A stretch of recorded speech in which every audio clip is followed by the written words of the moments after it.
दोस्तों, मध्य एशिया, मध्य पूर्व और काकेशस के चौराहे पर स्थित ईरान रणनीतिक रूप से एक बहुत महत्वपूर्ण देश है। इसका जो रास्ता है वो मध्य एशिया की तरफ भी खुलता है, ऊपर रूस की तरफ भी खुलता है और नीचे हिंद महासागर की तरफ भी खुलता है। यही कारण है कि भू राजनीति में इसका स्थान बहुत ज्यादा महत्वपूर्ण हो जाता है।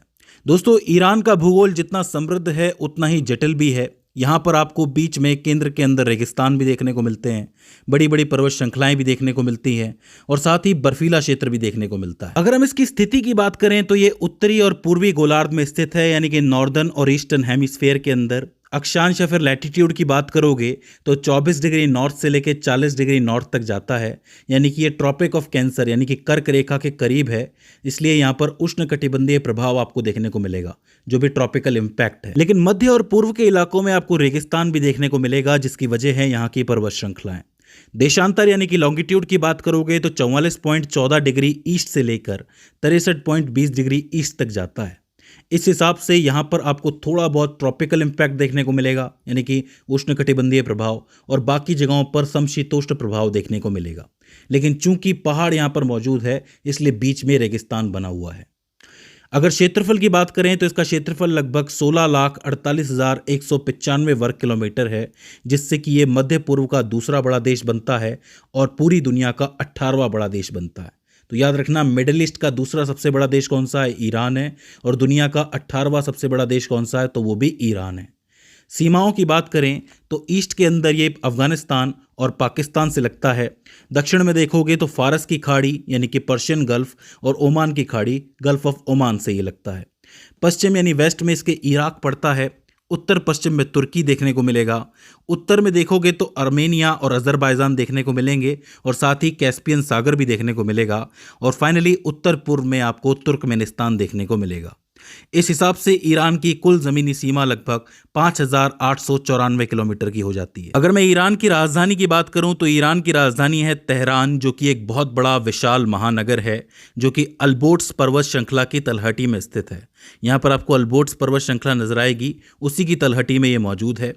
तेहरान की रणनीतिक स्थिति जो है वो ईरान के राष्ट्रीय प्रशासन और आर्थिक गतिविधियों के लिए अत्यंत महत्वपूर्ण है।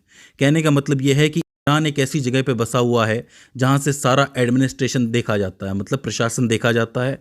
साथ ही जो भी महत्वपूर्ण आर्थिक गतिविधियां हैं वो भी यहीं से होती है। जितना भी सारा इकोनॉमिक काम है वो सब यहीं से होता है। महत्वपूर्ण बात यह है कि यहाँ की आधिकारिक भाषा जो है वो फारसी है। मुद्रा है यहाँ की ईरानी रियाल। और यहाँ की टोटल जो जनसंख्या की बात करें 2023 के हिसाब से तो वो लगभग 8,85,50,570 है। बात करें प्रमुख पर्वत प्रणालियों के बारे में तो ईरान के भूभाग का लगभग आधा हिस्सा ऊंचे ऊंचे पहाड़ों से बना हुआ है। ये पर्वत श्रृंखलाएं ईरान की जलवायु को काफ़ी हद तक प्रभावित करती हैं। कैसे करती हैं मैं आपको अभी बताता हूँ। सबसे इंपॉर्टेंट पर्वत श्रृंखला यहाँ पर है अल्बोर्ट्स पर्वत श्रृंखला, जो कि मध्य और उत्तरी ईरान के अंदर स्थित है। ये जो अल्बोर्ट्स श्रृंखला है ये कैस्पियन सागर के तट के साथ एक चाप बनाती हुई जाती है, कुछ इस तरीके से जाती है। ये जो है मिडिल ईस्ट की सबसे ऊंची पर्वत श्रृंखलाओं में से एक मानी जाती है। माउंट दमावंद, याद रखना, माउंट दमावंद ईरान की सबसे ऊंची चोटी है, जिसकी ऊंचाई लगभग 5,610 मीटर है और ये अल्बोर्ट्स पर्वत श्रृंखला में ही स्थित है। एक बात याद रखना कि ये माउंट दमावंद एक ज्वालामुखी है, एक निष्क्रिय ज्वालामुखी है। एक खास बात यह है कि जो अल्बोर्ट्स पर्वत श्रृंखला है इसका जो ये वाला हिस्सा है जो कैस्पियन सागर के करीब है वो कैस्पियन सागर से नमी पकड़ता है। मतलब कैस्पियन सागर से यहाँ बादल आते हैं, नमी आती है, जिस वजह से इस हिस्से में आपको काफ़ी ज़्यादा हरियाली देखने को मिलती है। वहीं दूसरे हिस्से की तरफ आप देखोगे तो यहाँ पर बिल्कुल सूखा देखने को मिलेगा। तो मतलब एक हिस्सा तो हरा भरा है और एक सूखा है। इसके बाद जो दूसरी पर्वत श्रृंखला है वो है जाग्रोस पर्वत श्रृंखला। यह श्रृंखला जो है उत्तर पश्चिम से दक्षिण पूर्व तक फैली हुई एक प्रमुख श्रृंखला है। जाग्रोस बेसिन जो आपको यहाँ नजर आ रहा है इसके भीतर की बस्तियों में बहुत कम तापमान होता है, मतलब शून्य से भी नीचे होता है औसत तापमान, याद रखना। इस वजह से यहाँ पर कठोर सर्दियाँ पड़ती है और बर्फबारी का अनुभव होता है, जो कि पूरे ईरान के मुकाबले बहुत ज़्यादा अलग है। मतलब ईरान का ज़्यादातर हिस्सा आपको गर्म देखने को मिलेगा, लेकिन ये हिस्सा बहुत ज़्यादा ठंडा है। अन्य महत्वपूर्ण श्रृंखलाओं की बात करोगे तो यहीं पे पाई जाती है कोपेट दाग, खुरासान श्रृंखला और मकरान श्रृंखला। इसे भी आपको याद रखना है। अब एक बात आपको समझनी पड़ेगी कि अल्बोर्ट्स का जो एक किनारा है वो अच्छी वर्षा प्राप्त करता है, जिस वजह से यहाँ पर थोड़ी बहुत खेती भी हो जाती है, थोड़ी बहुत खेती, हरा भरा हिस्सा हो जाता है। तो ये ज़रूरी है ईरान के लिए। दूसरी बात ये है कि जो जाग्रोस बेसिन है जहाँ पर बर्फ़ होती है, वो बर्फ़ जब पिघलती है तो उसका पानी जो है ईरान की नदियों में आता है। कुछ एक इम्पॉर्टेंट नदियाँ हैं यहाँ पर, उनमें आता है, जिस वजह से यहाँ की सिंचाई भी हो जाती है और लोगों का पेयजल भी पूरा हो जाता है, मतलब पेयजल के लिए भी पानी मिल जाता है। तो ईरान के जल विज्ञान के लिए ये जगह बहुत इंपॉर्टेंट हो जाती है, ये पहाड़ बहुत इंपॉर्टेंट हो जाते हैं। तो इसे आपको याद रखना है। बात करें रेगिस्तानी बेसिन के बारे में, तो जब आप ईरान के केंद्र में आओगे और थोड़ा पूर्वी हिस्से में जाओगे तो यहाँ पर आपको व्यापक शुष्क और अर्ध शुष्क मैदान देखने को मिलेंगे। एक तो ऐसे मैदान देखने को मिलेंगे जो पूरी तरह सूखे हुए हैं, और कुछ ऐसे भी देखने को मिलेंगे जो आधा सूखे हुए हैं, मतलब आधा पानी मौजूद है और आधा सूखे हुए हैं, उसको अर्ध शुष्क कहते हैं। यहाँ पर दो प्रमुख रेगिस्तान मौजूद हैं। सबसे पहले दश्ते लूत रेगिस्तान, इसके बारे में मैं आपको बता चुका हूँ। दक्षिण पूर्वी ईरान में ये स्थित है और ये एक बहुत बड़ा नमक का रेगिस्तान है जो दुनिया का 25वां सबसे बड़ा रेगिस्तान माना जाता है। इसका क्षेत्रफल लगभग 51,800 वर्ग किलोमीटर में फैला हुआ है। इसे पृथ्वी के शुष्क स्थानों में से एक माना जाता है, सबसे ज़्यादा शुष्क स्थानों में से। अगर इस रेगिस्तान के पूर्व में देखोगे तो आपको नमक के मैदान मिलेंगे, नमक के ढके हुए पठार मिलेंगे जो काफ़ी निचले हैं। वहीं दक्षिण में देखोगे तो 300 मीटर से ऊंचे टीले देखने को मिलेंगे जो कि बहुत बड़े टीले माने जाते हैं विश्व स्तर पर, जैसे कि गंडोम बेरियन, इसका नाम याद रखना, गंडोम बेरियन। ये जो है 480 वर्ग किलोमीटर का एक पठार है जो गहरे लावा से ढका हुआ है। इसको दश्ते लूत का सबसे गर्म हिस्सा माना जाता है, जहां 2004 और 2005 में लगभग 72 डिग्री तापमान दर्ज किया गया था। तो मतलब बहुत ज़्यादा गर्म इसको माना जाता है। एक चीज़ आपको याद रखनी है कि ईरान का सबसे निचला बिंदु समुद्र तल से लगभग 56 मीटर ऊंचा है, वो भी इसी रेगिस्तान दश्ते लूत के अंदर मौजूद है। ये जितने भी पॉइंट्स मैंने आपको बताए हैं इनसे सवाल बनते हैं, तो इनको स्पेशली आपको याद रखना है। दूसरा जो रेगिस्तान आता है यहाँ पर वो है दश्ते कावीर। ये भी ईरान के ज़रूरी रेगिस्तानी इलाकों में से एक है। इन जगहों पर बहुत ही कम बारिश होती है, लगभग साल भर में 200 मिलीमीटर के आसपास, जिस वजह से यहाँ का साल का औसत तापमान 38 डिग्री सेल्सियस रहता है और उससे ज़्यादा भी रहता है कभी कभी। तो इसे आपको याद रखना है। इंसानों और खेती के लिए ये इलाका बहुत ज़्यादा मुश्किल है, दोनों ही इलाके, चाहे वो दश्ते लूत हो या फिर दश्ते काविर हो। तो इस वजह से यहाँ पर खेती बहुत कम होती है, और ऐसी स्थितियों में जहाँ पर तापमान 72 डिग्री तक जाए तो वहाँ तो बिल्कुल ही नहीं हो सकती है खेती। इसलिए ये ईरान के सबसे मुश्किल इलाकों में से एक माना जाता है। तो इसे आपको याद रखना है। बात करें ईरान की नदियों के बारे में, तो याद रखो कि ईरान की नदियां मेनली बहुत छोटी होती हैं और मौसम पर निर्भर करती हैं, मतलब वो सारी नदियां जो है मौसमी होती हैं। हालांकि थोड़ा बहुत पानी जो है वो बर्फ़ से पिघल के ज़रूर आता है, लेकिन वो इतना ज़्यादा नहीं है कि वो पूरा ही कवर कर दे। तो ज़्यादातर नदियाँ यहाँ पर मौसमी होती हैं। इसमें भी सबसे इम्पॉर्टेंट नदी जो है वो है करुण नदी। ये जो है ईरान की एकमात्र ऐसी नदी है जिस पर नौगम्य होता है, यानी कि जिस पर नाव से रास्ता बना हुआ है। इस नदी की लंबाई लगभग 830 किलोमीटर है, यानी कि 520 मील है। खास बात यह है कि इसी क्षेत्र के अंदर तेल की भी खोज हुई थी। यही कारण है कि वाणिज्य जलमार्ग के लिए इस नदी का इस्तेमाल होता है, मतलब एक तरीके से जलमार्ग बनाना है जिससे कि तेल जा सके। यही कारण है कि इस इलाके का थोड़ा बहुत विकास भी आपको देखने को मिलेगा।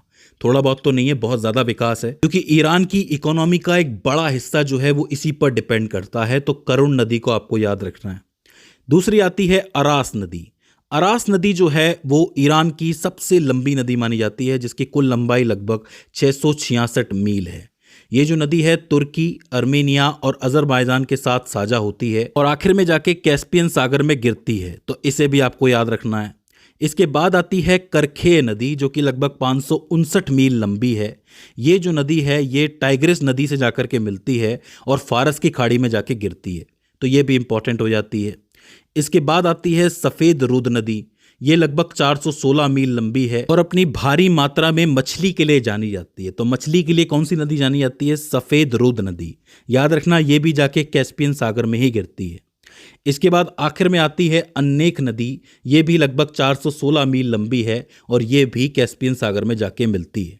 तो ये कुछ इंपॉर्टेंट नदियां हो जाती है। इसके अलावा भी कुछ एक ज़रूरी नदियां हैं, जैसे कि दियाला नदी जो कि 277 मील लंबी है। इसके अलावा निचली जाब नदी जो कि 249 मील लंबी है। इसके अलावा अजी चाय जिसको तख्ते रोद भी कहा जाता है, ये भी लगभग 165 मील लंबी नदी है।